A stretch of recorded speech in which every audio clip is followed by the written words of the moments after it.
બે શબ્દોની સમજવા જેવી વાત. મુખ અને સુખ. હરીશામાં મુખ અને સંસારમાં સુખ હોતું નથી, બસ દેખાય છે. ગાંઠ અને રસ. શેરડીમાં જ્યાં ગાંઠ હોય છે ત્યાં રસ નથી હોતો, અને જ્યાં રસ હોય છે ત્યાં ગાંઠ નથી હોતી.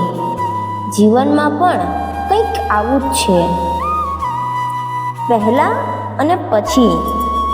બોલતા પહેલાં અક્ષર આપણો ગુલામ, અને બોલ્યા પછી આપણે અક્ષરના ગુલામ.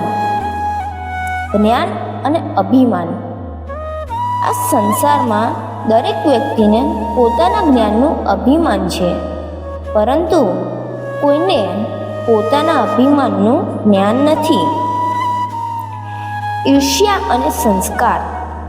હું બીજાથી સારું કરું એ ઈર્ષ્યા, અને હું બીજાનું સારું કરું એ સંસ્કાર. બાંધવા અને સાચવવા. સંબંધોને બાંધવા ખૂબ જ સહેલા છે, પણ આ સંબંધોને સાચવવા જ અઘરા પડે છે. પારખવું અને સમજવું. પારખવાની કોશિશ ઘણી બધી કરી બધાએ, અફસોસ સમજવાની કોશિશ કોઈએ ના કરી. અડવું અને નડવું.